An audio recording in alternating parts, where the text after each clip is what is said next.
I'm trying to use this static RAM.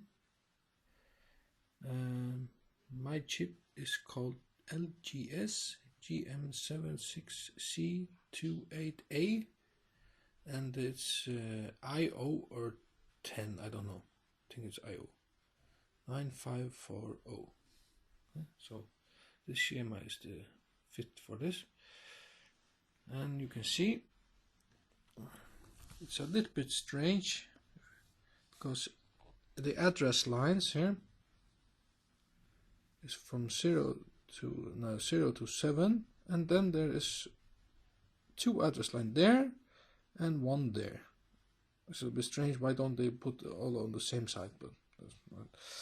Okay, and then there is output and input here, and the rest is here. So we have 8 in and outputs. Okay, and we have 2 lines here, in out and CS, which I just set to the ground because it's invert, and this is the most important one.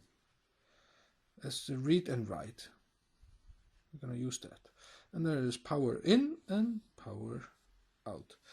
Well, the interesting part here is that it takes 5 volt. Okay, that's a problem because I have this one which is 9 volt. Where do you see that?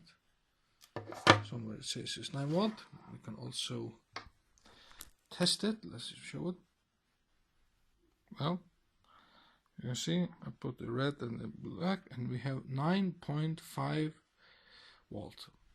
This is too much. We have to make it into 5 volts, so we have to do that first. Okay, so from 9 to 5 we can use something like this. Well, and I have a drawing here. I use this one, L7805CV JK19S. I don't know what's S or 5 V6, and then there is this capacitor here. These two, they are 35 something, and then there is this resistor. I thought it's not important how, it should not be too big. I only use this to see whether is it on or off. So I have one that's brown, black and brown, so it's not a big resistor. Then I hook it up. So now you see I hooked it up, and the lights comes on, and now I can check whether is it really 5 volt. Okay, is it really 5 volt? Yes, it is 4.96. So we are ready to go.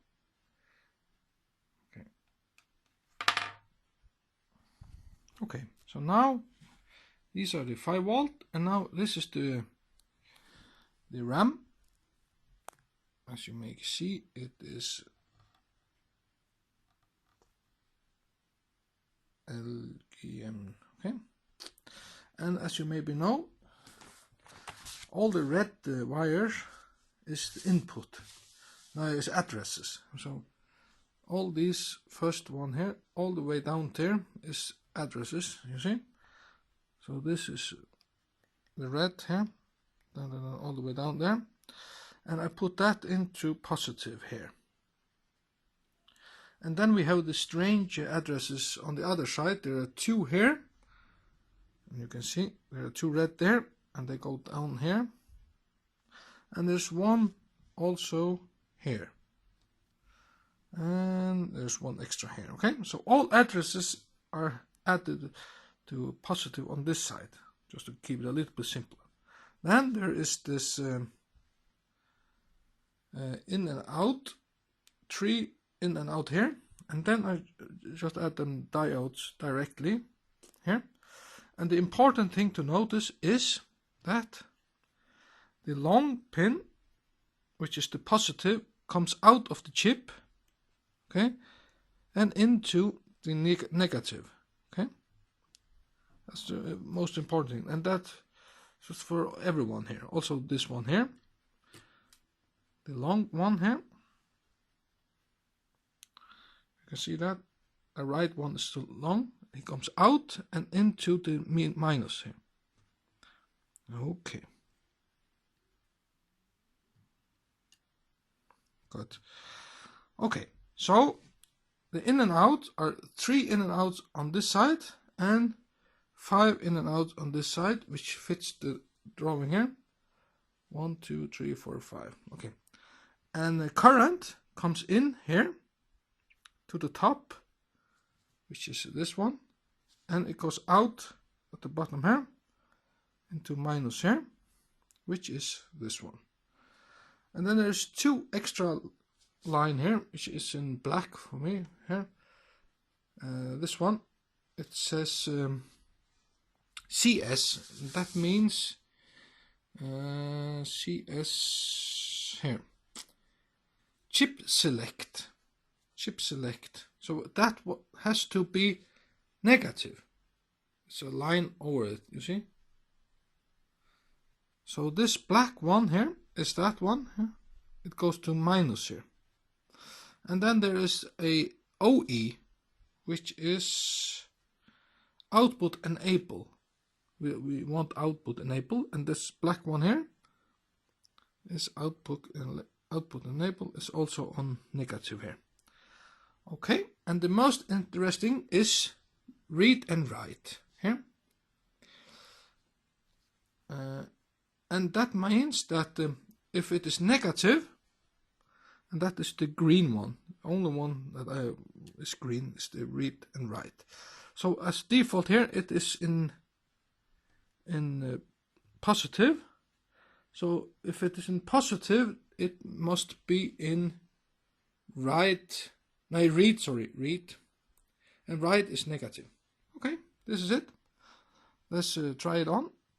I put the red one in here, positive, and negative here. And you can see it lights up. So default is just there's some data in it. I can change the address line here. Everything is fit. So what I usually do is just to delete everything in this first address, and that's easy. You take the read and write and just open it there, put it into minus, and add back. Now there is nothing in it. And you can check it whether it's true, because just change the address. Oops. And you see, now there's something in it and nothing. Okay. So can I now write the data into it? Yes, I can. Let's say I want this bit to be the only one that's on at this address, 0000000. Okay. And then I put positive, this one is positive, and put it in here.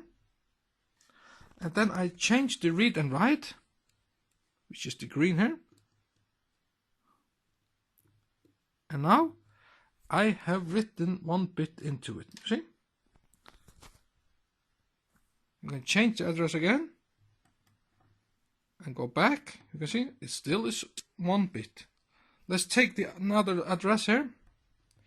And now I just refresh it first. Now I want the other bit, the bit next to that one, to be on. Okay, I just put it in here, and I will select write, and I read again, and take it out. Now you can see it's light up. Let's change the address back to where it was only this one.